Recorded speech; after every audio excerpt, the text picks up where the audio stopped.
Bonjour et bienvenue dans cette nouvelle chronique littéraire. Cette semaine, j'avais envie de vous parler d'un roman que j'ai sorti de ma bibliothèque qui s'intitule Les miracles du bazar Namiya de Keigo Higashino, édité chez Babel. Ce roman, je l'ai lu au format poche. C'est un roman qui est assez long. On est sur du 400 pages pratiquement. Et c'est un roman japonais. Donc ce livre, ça fait un moment que je l'avais dans ma bibliothèque et voilà, je me suis dit c'est le moment de le sortir, il me fait envie depuis longtemps et en janvier je le lis. Donc c'est un auteur Keigo Higashino que j'ai déjà lu, que j'ai beaucoup aimé, j'ai adoré le nouveau notamment et j'aimerais lire d'autres aventures de son policier. Mais je ne connaissais pas Keigo Higashino en dehors des polars. Donc c'est vraiment une excellente découverte puisque ce roman a été un coup de cœur pour moi. Et c'est pour cette raison que j'avais envie de vous le présenter. Alors c'est l'histoire de 3 jeunes voleurs. L'histoire elle se passe en 2012. Et ces 3 voleurs en fait vont se réfugier dans une boutique abandonnée pour se cacher jusqu'au lendemain matin. Donc ils y passent la nuit. Mais l'un d'eux découvre une lettre adressée à l'ancien propriétaire de la boutique, une lettre qui est faufilée à travers les rideaux métalliques de la boutique. Et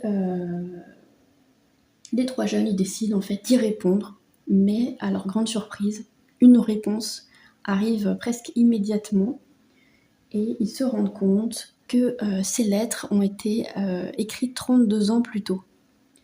Et là, les 3 jeunes vont commencer à se poser beaucoup de questions et une étrange correspondance va voir le jour. La boîte aux lettres semble effectivement connectée au passé et aux années 80. Donc en fait, dans cette histoire, on est vraiment sur différentes temporalités puisque il y a plusieurs parties dans le roman. Donc l'histoire débute dans les années 2012 comme je vous disais, mais il y a d'autres parties qui se déroulent dans d'autres années. On découvre plein de vies de personnages qui comme ça semblent complètement déconnectés les uns des autres, mais en fait qui ont un lien et le bazar Namiya, cette boutique abandonnée, est vraiment, on va dire, le point culminant, le lien en fait entre tout ce qui va se passer dans ce roman. J'ai trouvé ce livre extrêmement bien écrit. La construction est très intéressante, originale, parce que vraiment au début on se dit mais pourquoi il nous raconte ça en fait, pourquoi et en fait petit à petit on se dit mais c'est tellement bien, le puzzle en fait se met en place, on se dit c'est tellement bien écrit, on commence à mettre des liens entre les gens, enfin c'est vraiment hyper bien construit et c'est vraiment une prouesse d'écriture je trouve d'arriver en fait à tisser comme ça petit à petit au fil des années, parce que voilà, les histoires elles se passent pas dans les mêmes années, on va encore plus loin dans le passé, puis après on revient aussi dans les années 2010. Donc au début, on lit plusieurs histoires de vie qui au final se rejoignent. Et j'ai trouvé vraiment même les parcours de vie touchants, intéressants. On parle des questionnements sur la vie, sur le sens de la vie, sur ce qu'on aimerait faire dans la vie, sur notre relation avec notre famille. Est-ce qu'il faut parfois sacrifier ses rêves pour la famille, ou est-ce qu'il faut aller au bout quitte à décevoir les siens.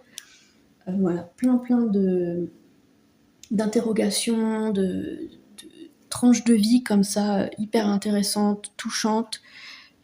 J'ai adoré. Et puis on retrouve aussi tout ce que j'aime dans la littérature japonaise, c'est-à-dire une ambiance assez particulière, euh, quelque chose de plus lent, peut-être un peu contemplatif par moments. Voilà, donc si vous aimez la littérature japonaise, mais vraiment foncez. On retrouve tout de même le génie de Keigo Higashino pour le suspense. Voilà, c'est un auteur de polar, donc là, comme ce n'est pas un policier, On pourrait s'attendre à ce qu'il n'y ait pas vraiment de suspense, mais au final, on est quand même maintenu dans une forme de, voilà, de suspense parce qu'on veut savoir ce qui relie toutes ces personnes et aussi, mais qu'est-ce qui se passe dans ce fameux Bazar Namia? Pourquoi cette boutique, elle est connectée comme ça le temps d'une nuit à d'autres époques? Enfin, voilà, je voulais vraiment vous parler de ce livre parce que c'est un gros coup de cœur pour moi. Je l'ai adoré vraiment et je pense même le relire dans quelques temps parce que j'imagine que voilà, il y a plein de choses avec du recul qui pourraient être intéressantes. Ça pourrait être intéressant d'y revenir en fait, tout simplement, parce que je pense qu'il y a plein d'éléments qui euh, peut-être que je n'ai pas vu. J'ai pas vu les liens tout de suite, etc. Et puis là, avec le recul comme ça, peut-être le relire serait intéressant. En tout cas, c'est avec plaisir que je vous présente ce roman et j'espère que cette chronique vous aura plu. Et on se retrouve bientôt pour d'autres vidéos. À bientôt!